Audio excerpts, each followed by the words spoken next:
欢迎来到频道 Daily Star News， 订阅频道，不要错过当天最热门的新闻。我们今天的时事通讯涵盖以下内容：袁冰妍偷逃税公司参保人数为0，又有哪些代言和作品要被波及？7月4日，天眼查 APP 显示，近日重庆丽妍文化传媒有限公司因逃税被罚约97.8万。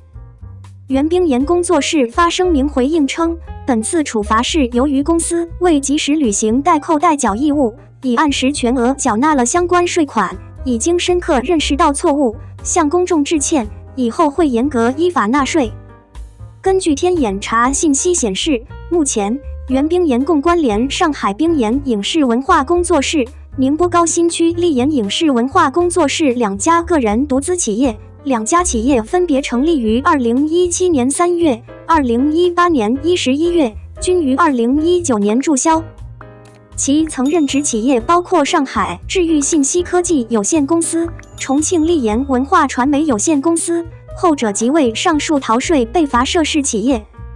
该公司成立于2019年5月，此前法定代表人、执行董事兼经理均为袁冰妍，并由其持股100%。近日，袁冰妍已退出该公司职务以及股东。2021年年报显示，该公司参保人数为0。袁冰妍工作室发声明进行回应，称关于税务机关对重庆丽妍文化传媒有限公司作出的处罚，公司深刻反省，并积极配合整改。公司目前已及时缴纳款项，在此向公众致歉，也对占用公共资源深深地表达歉意。公开信息显示，袁冰妍1992年1月17日出生于上海市，毕业于上海戏剧学院，影视女演员。2014年，因在偶像剧《白衣校花与大长腿》中饰演阮青田而崭露头角。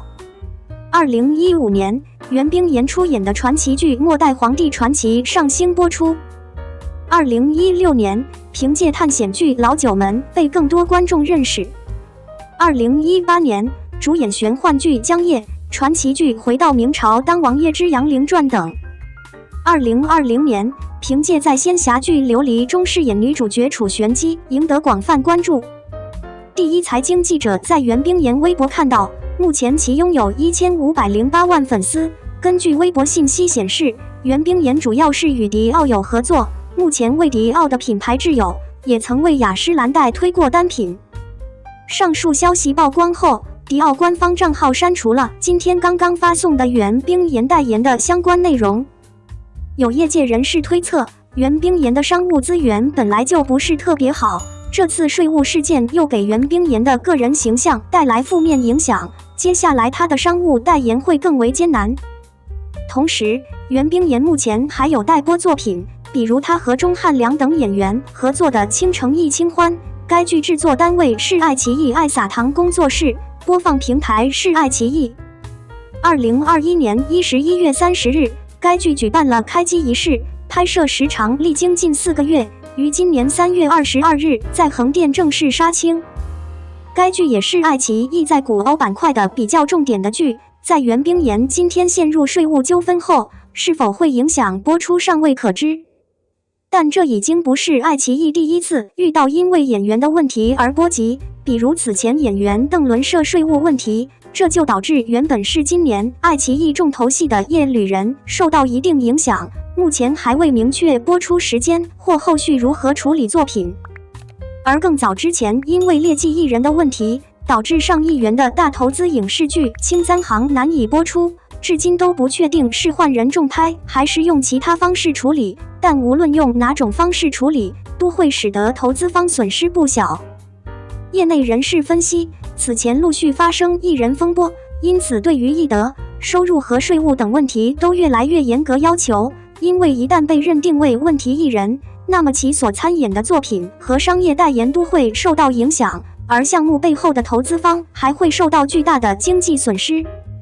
因此，如今越来越多的商家或投资者愿意选择体育明星作为合作方，以维持健康形象且降低风险。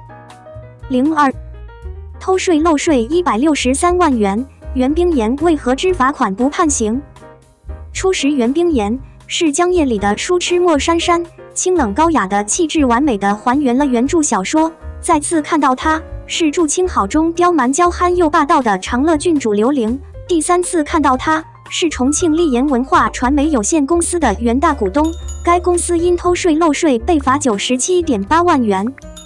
据悉，2019年至2021年，该公司以企业资金为股东本人支付与企业生产经营无关的消费性支出，共计815万元。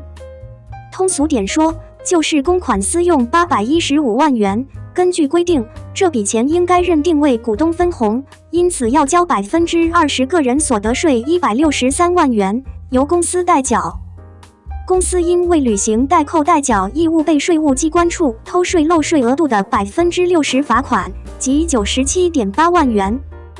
近些年，明星偷税漏税行为屡见不鲜，有些数额十分巨大，比如范冰冰最终被追缴税款、加收滞纳金并处罚款共计8.84亿元，郑爽共计2.99亿元，薇娅更是达到了惊人的13.41亿元。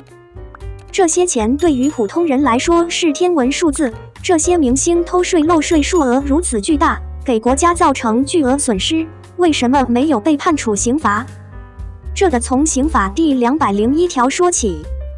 1. 逃税罪的立案标准是什么？根据刑法第201条相关规定，采用各种手段逃税，数额较大且占应纳税额10%以上的，应该追究刑事责任。根据相关司法解释规定，这里数额较大是指1万元以上，比如应缴税款10万元，逃税1万元以上就构成犯罪。如果应缴税款11万元，逃税1万元不构成犯罪，需达到1.1万元以上才可以。还有一种情况，虽然没有达到数额较大的标准，但是之前已经因逃税被行政处罚2次，第3次逃税就构成犯罪。2. 为什么袁冰妍不构成此罪？逃税罪十分特殊，有个例外条款，自然人初次逃税，经税务机关催缴，补缴应纳税款，缴纳滞纳金，并且接受行政处罚的，不予追究刑事责任。本案中，只要把163万元税款和滞纳金补缴到位，接受罚款97.8万元后，可以免于追究刑事责任。还有2种情况要注意，一是5年内因逃税受过刑事处罚，再次逃税的，需要追究刑事责任；二是5年内被税务机关给予2次行政处罚后再次逃税的，也构成犯罪。你对本案有什么看法？如果你觉得本文好的话，欢迎转发、点赞、评论、关注，我们一起追踪社会热点，学习法律知识，体味冷暖人生。